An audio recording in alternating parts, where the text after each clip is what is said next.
on the other side of the river, and you can actually see the peak we were on. I think it's the one up there. You can kind of see the building, and then we walked around to that other bit behind that massive building. We're just staying a 5-minute walk from this harbourfront, which is honestly like prime location. It is a really good location for exploring Hong Kong, especially if you're here as a tourist. Even though it's in a good location, it definitely isn't as luxurious as you may think. However, that does mean that it is actually a very affordable place to stay here in Hong Kong. So 2-minute walk from the harbour front, and then we are another 2 minutes walk just down this road. But look, we have a Sheraton on the right and the Peninsula Hotel on the left, with a Louis Vuitton on the bottom floor. So this is where we're staying, just behind me in Chungking Mansions. Now, from the outside, it just looks like, you know, any old building here in Hong Kong, but this one has quite a wild backstory. Let's cross the road and take you into where we are staying now. Here we go, Chungking Mansions. This place is a little bit different from other places in Hong Kong. No, thank you. Thank you. So first off, we mostly have like money exchanges and stuff, but then there is lots of other stuff as well. So welcome to our room. As you saw downstairs, it is super multicultural. This room is extremely small and probably one of the smallest rooms we have ever stayed in. But there are rooms in Hong Kong which are far smaller than this, which are kind of nicknamed cage rooms. Anyway, let's show you our room. So we do actually have a bit of room to move around, and then this is our bed, pretty much taking up most of our space. But the good thing is, underneath the bed, they have like storage, so we can actually put our stuff and actually be able to walk and move around a little bit. And then if we take you into the bathroom, this is what a lot of the bathrooms look like in Hong Kong. Basically, you have a shower, which is over the toilet, and basically just a very small closet. But we do have hot water, which is very nice. And honestly, it's not too bad. The floor dries very quickly.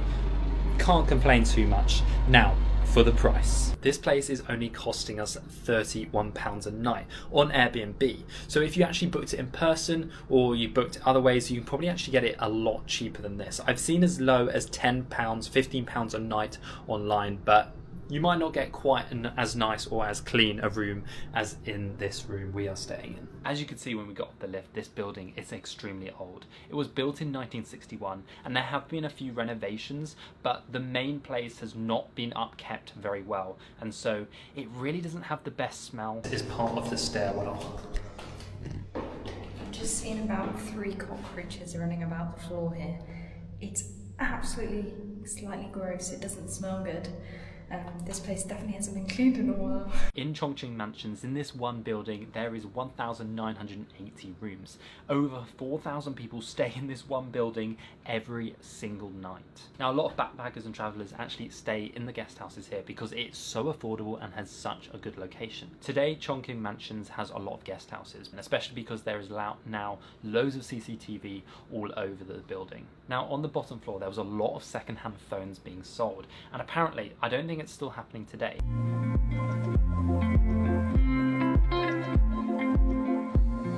I tell you, Hong Kong definitely comes alive at night. It just gets so much busier. I don't know where all the people come from. Anyway, we're going to be heading out to another spot in the city, which is very different to where we were earlier. It's not super modern, it's not like the super futuristic part, but it's still nonetheless very interesting. So here you can see there's actually a mosque, so it kind of shows this area is such a multicultural area, not just Chinese or Hong Kong, but you know, Indians, Pakistanis, everyone living in this city. Right, let's head on the MRT and head to where we're going. I can't get over how long these MRT stations are. Like, the actual train itself must be like gigantic. I can't even see the other end. Can you see the other end? It just goes on forever. It's so busy, it's so chaotic. I don't like how busy it is. Oh, here we go. I guess it is rush hour right now. Got some really cold AC on this train. Yeah, it's quite nice to be fair. I like it. Yeah, I hate it. I hate the cold.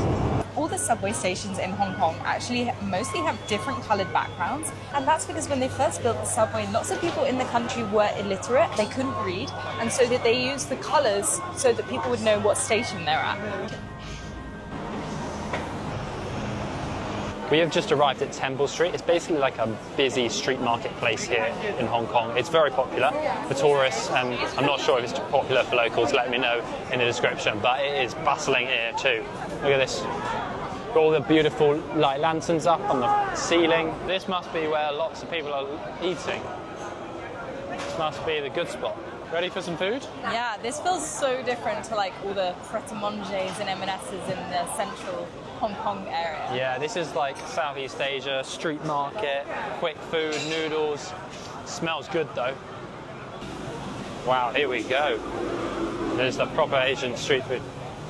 Oh yeah, okay. Thank you. 1 beer, 2 beer. Bit. Okay. No? Maybe. I have a look first. Wow, that lady really wanted us to order a beer like straight away as we sat down. Right, here we have the Blue Gull.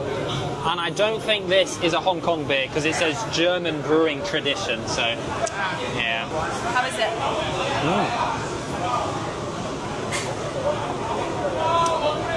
This place definitely seems like a bit of a tourist trap. Like the food is so expensive, especially compared to like mainland China. Almost UK Chinese takeaway prices, but we don't care. We just want to try the food and this is here, so let's give it a go. I think we have to remember we are in Hong Kong, so it's not going to be the same as like mainland China, but just feels like a little bit of a rip-off. Maybe let us know in the comments if it actually is or not. Here we've got our sweet and sour chicken. We ordered another dish as well. I know this is a bit of a classic British Chinese takeaway dish, but it's actually the national dish of Hong Kong. Ooh, oh, wow. These are noodles. Oh. Yeah. You need a beef. Beef. Okay, this one beef. Okay, thank you. Wow. That is a lot of flipping noodles, isn't it? That is a lot. These are our beef noodles. We're not going hungry tonight. There you go.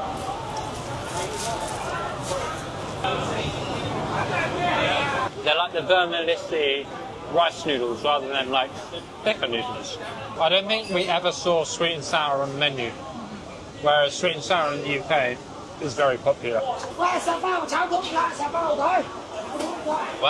that man was intense, wasn't he? But he wasn't camping. That was a very good meal. Just make sure you count up how much a meal should cost because they tried to charge us more, but I always count it up when you're in somewhere like this because you never know.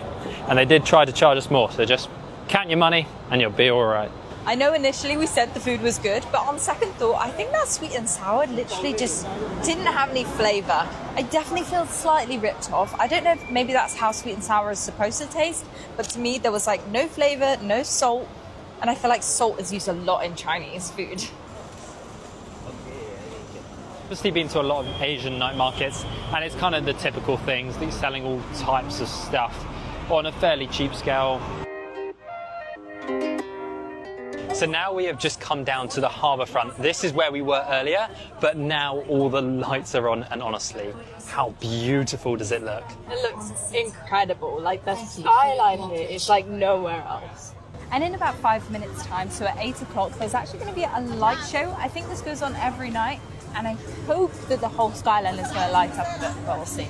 I think the light show is about to start any minute now.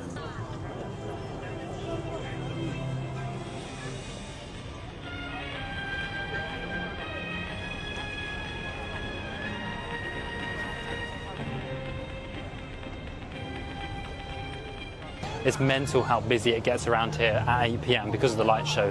So make sure you come a bit early and make sure you get a good spot because we were definitely hiding behind some people there.